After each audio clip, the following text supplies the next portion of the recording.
Hello everyone. मैं मिथुन सिंह स्वागत करता हूं आप सभी का। आशा करता हूं आप सभी बहुत अच्छे होंगे। बात करेंगे नीलांबर पीतांबर के बीएड सेकेंड सेमेस्टर के प्रीवियस ईयर क्वेश्चन पेपर की। पेपर था आपका पेडागोजी ऑफ सिविक्स। पेपर का कोड है 203। 2026 में आपकी परीक्षा संपन्न कराई गई थी। आगे बढ़ें उससे पहले मैं आपको बता दूं, पिछले 5 साल के जितने भी प्रीवियस ईयर क्वेश्चन पेपर हैं, सारे क्वेश्चन पेपर की पीडीएफ आपको 49 रुपये में प्रोवाइड कर दी जाएगी, ताकि आप अपनी तैयारी ठीक ढंग से कर पाएं। दूसरी बात, 199 रुपये में आपको सजेशन प्रोवाइड कर दिया जाएगा। इसके साथ आपका जो PYQ है वो फ्री ऑफ कॉस्ट आ जाएगा। अब देखिए, ये सजेशन क्या होता है। सजेशन यानी कि वेरी वेरी इंपॉर्टेंट क्वेश्चन, ऐसे सवाल जो एग्जाम के पॉइंट ऑफ व्यू से इंपॉर्टेंट है, आंसर के साथ आपको प्रोवाइड कर दिया जाता है।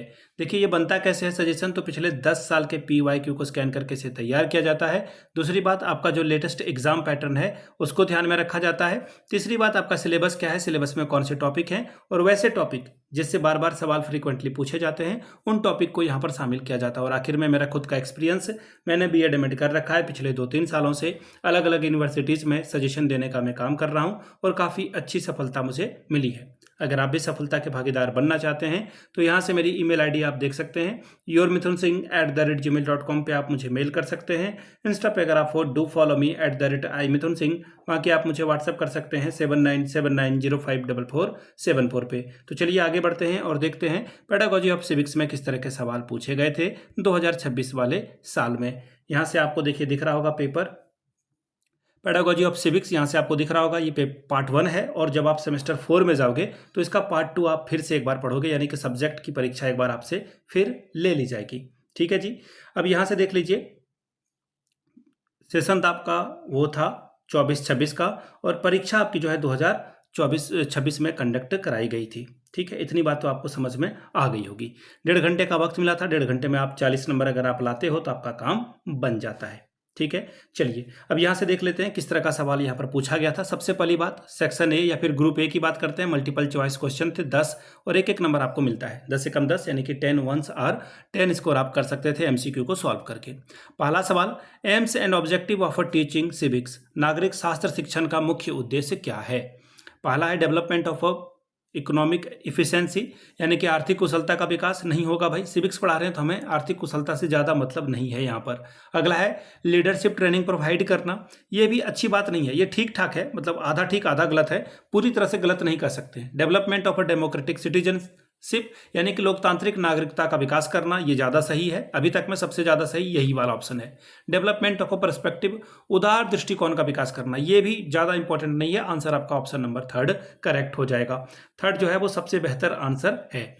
अब अगले सवाल की ओर हम लोग बढ़ेंगे। In which list the term education is added in Indian constitution, भारतीय संविधान की किस सूची में शिक्षा शब्द को जोड़ा गया। सूची गलत लिखा हुआ है। शिक्षा जो है देखिए कंकरेंट लिस्ट में, यानी कि समवर्ती सूची में। ये आपका जो केंद्र सरकार है इसके ऊपर काम कर सकती है, राज्य सरकार भी इसके ऊपर काम करती है।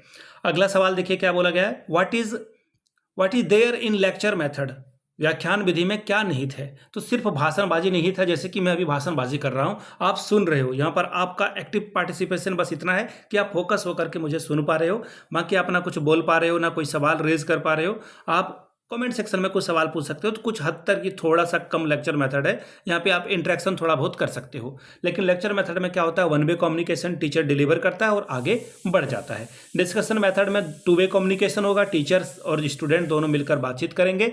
और सोशल एक्सप्रेशन में तो बहुत अच्छी बात है ये। चलिए अगले सवाल की ओर हम लोग बढ़ेंगे। फिलहाल आंसर आपका 1 होगा। Project method is based on which principle, योजना विधि जो है किस पर आधारित काम करती है। देखिए, बात करें सबसे पहले सवाल यहाँ से पूछा जा सकता है कि प्रोजेक्ट मेथड के जो फादर हैं वो कौन है। तो प्रोजेक्ट मेथड के फादर जो है, अलग अलग जगह पे आपको अलग अलग आंसर मिलेगा, लेकिन मेरे हिसाब से आप जो है जॉन डेवी को नहीं बल्कि किलपैट्रिक को लगाएंगे तो ज़्यादा बेहतर होगा। देखिए किलपैट्रिक क्यों, तो किलपैट्रिक ने इसको ज़्यादा ही जो है क्या किया है, पॉपुलराइज किया है। और जॉन डीवी जो है वो क्या है, जॉन डीवी जो है किलपैट्रिक के गुरु थे। जॉन डीवी जो है किलपैट्रिक के गुरु थे, और जॉन डीवी ने जो है इसको क्या किया है, बहुत ज़्यादा जो है आगे ले जाने का काम किलपैट्रिक ने किया, लेकिन जॉन डीवी ने इसकी जो है नींव रखी थी। और किलपैट्रिक ने जो है इसको बहुत ज़्यादा पॉपुलराइज किया था। लर्निंग बाय डूइंग कह लो, प्रेगमेटिज्म कह लो, सारी बात योजना विधि में ही आएगी। फिलहाल पूछा गया कि ये किस थ्योरी पे काम करता है। ये जो है किस थ्योरी पे काम करता है, ये सवाल आपसे पूछा गया है। तो ध्यान दीजिएगा, ये जो है प्रयोजनवाद पे, प्रैग्मेटिज्म पे बात करता है, जो अभी मैंने आपको बताया। आंसर आपका हो जाएगा ऑप्शन नंबर 3 करेक्ट हो जाएगा। आगे बढ़ेंगे अगले सवाल की ओर। अगला सवाल देखिए क्या है, how many fundamental rights have been provided by constitution of India. संविधान के द्वारा कितने मौलिक अधिकार हमें दिए गए हैं, तो इसका आंसर हो जाएगा 6। ठीक है, 6 है, पहले 7 अधिकार थे, उसे एक घटा दिया गया 1978 में 44th अमेंडमेंट के द्वारा। ठीक है, नेक्स्ट सवाल देखिए क्या बोला गया, right to education act comes under which article of Indian constitution. तो देखिए आर्टिकल 21A के अंतर्गत जो है शिक्षा का अधिकार कानून इसमें आता है। आर्टिकल 45 किससे संबंधित है, तो देखिए आर्टिकल 45 जो है वो किसके बारे में बात करता है, तो देखिए आर्टिकल जो 45 है वो फ्री एंड कंपलसरी एजुकेशन का जो राइट है उसके बारे में बात करता है, यानी कि निःशुल्क और अनिवार्य शिक्षा के प्रावधान के बारे में ये बात करता है। आगे बढ़ेंगे, question number H, which justice provision is available in the Indian constitution. न्याय का कौन सा प्रावधान भारतीय संविधान में निहित है। देखिए इसका जो आंसर होगा, न्याय प्रावधान जो है भारत के संविधान में किस बारे में बात करता है, तो अल्पसंख्यक बच्चों की शिक्षा के बारे में भी बात करता है, education of a children from minority group. अगला सवाल, which quality of a teacher will be the liked most by you. आप अगर किसी अध्यापक को पसंद करते हैं तो उनके अंदर कौन सी क्वालिटी होनी चाहिए, अनुशासन का, आदर्शवाद का, दयावान का, या फिर मनोरंजक व्यवहार। तो देखिए ये तो ऑप्शन सबसे नेगेटिव है, ये नेगेटिव नहीं है, ये पॉजिटिव ही है, बट ये ऑप्शन सबसे डल है, कमजोर है, ये आपका कट जाएगा। देखिए अनुशासन व्यक्ति, अब देखिए मैं एक ऑप्शन चुनूंगा उसके अंदर सारी बात आ जाएगी। ऑप्शन नंबर आपका जो है 2 वो सबसे बेहतर है। क्यों भाई, आदर्शवादी के पास डिसिप्लिन भी है, कंपनसेशन यानी कि दयावान भी है। ऑप्शन नंबर आपका 2 सबसे सही जवाब होगा। अगला सवाल, how many fundamental duties are there. मौलिक अधिकार कितने प्रकार के होते हैं, 10 हैं, 8 हैं, 7 हैं, या फिर इनमें से कोई नहीं। देखिए मौलिक अधिकार जो है आपका कितना है, तो इसका आंसर हो जाएगा नन। यहाँ पे आंसर क्या हो जाएगा, नन, या फिर इसका आंसर अलग ढंग से अगर दोगे तो 10 भी आपको दिखेगा। ठीक है, लेकिन अलग अलग जगह पे इसका आंसर अलग अलग आपको मिलेगा। फिलहाल सवाल आपसे क्या पूछा गया है कि how many fundamental duties are there. पहला ऑप्शन है 10, 8, 7, या फिर, तो ये मेरे हिसाब से 11 होना चाहिए, यहाँ पे कोई ऑप्शन है नहीं। ग्रुप बी की बात करते हैं, 5 दूनी 10 नंबर आपको यहाँ से मिलेगा, और 2-2 सवाल आपको करने हैं, 5-5 अंकों के सवाल। पहला सवाल 5 to 10 स्कोर आप कर सकते हैं यहाँ से। पहला सवाल, establish the relationship between civics and economics.